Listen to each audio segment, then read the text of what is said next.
Assalamualaikum warahmatullahi wabarakatuh. Perkenalkan, nama saya Ahmadi Panutan dengan NIM 2120202187. Dari kelas PAIF, Prodi Pendidikan Agama Islam, Fakultas Ilmu Tarbiyah dan Keguruan, Universitas Islam Negeri Raden Patah Palembang. Di sini saya akan menjawab soal-soal ujian tengah semester mata kuliah Administrasi dan Supervisi Pendidikan yang diampu oleh Ibu Dr. Khairawati M.Ag. Pertanyaan yang pertama, apa pengertian administrasi dan supervisi pendidikan menurut tiga pakar? Pengertian administrasi dan supervisi pendidikan menurut Dr. Andes Ngalim Purwanto.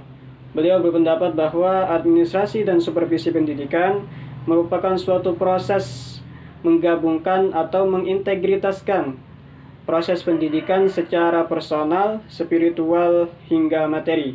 Kemudian, pengertian administrasi dan supervisi pendidikan menurut Hadhara Nawawi.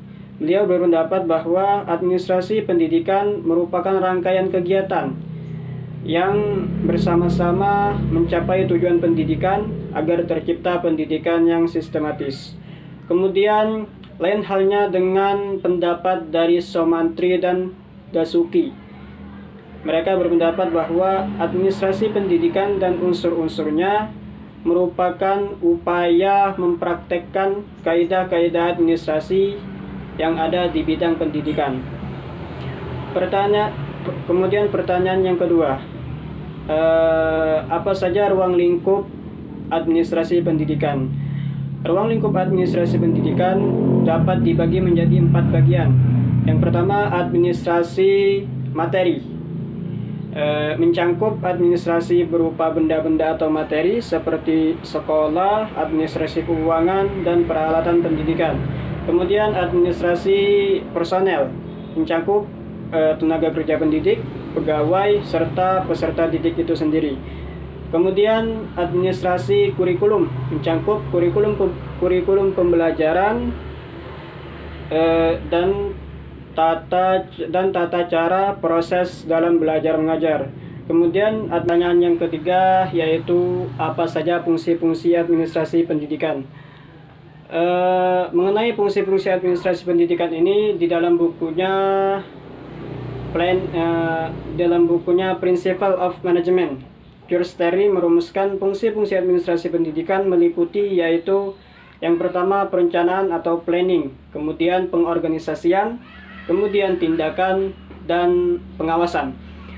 Yang pertama perencanaan atau planning. Perencanaan merupakan dasar atau awal dari tindakan administrasi yang berhasil. Perencanaan merupakan suatu proses memikirkan tujuan dan bagaimana cara untuk mencapai tujuan tersebut. Kemudian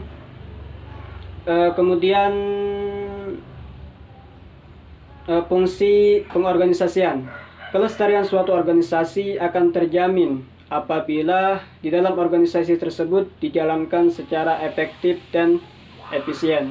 Kemudian fungsi tindakan.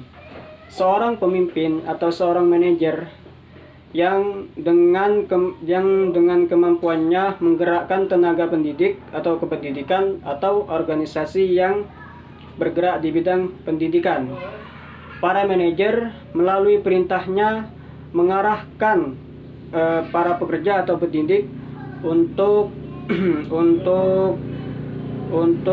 mencapai tujuan dari suatu organisasi. Kemudian pengawasan. Fungsi pengawasan ini bertujuan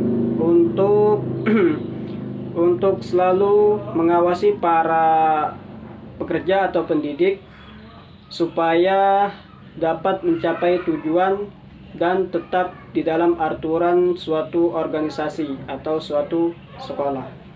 Selanjutnya pertanyaan yang keempat atau pertanyaan yang terakhir yaitu tugas-tugas administrasi pendidikan. Tugas-tugas administrasi pendidikan meliputi yang pertama pengelolaan peserta didik. Ini bertujuan untuk mengatur kegiatan-kegiatan peserta didik dari awal masuk sekolah hingga lulus sekolah.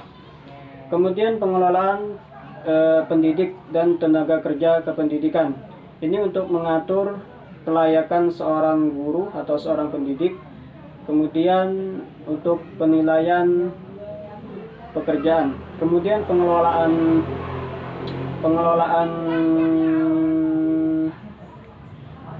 anggaran ini untuk mengatur biaya yang masuk atau yang keluar, kemudian pengelolaan hubungan masyarakat atau humas, kemudian pengelolaan arsip atau surat, ini untuk kebutuhan surat menyurat yang ada di dalam sekolah. Mungkin cukup sekian jawaban dari saya. Demikian, assalamualaikum warahmatullahi wabarakatuh.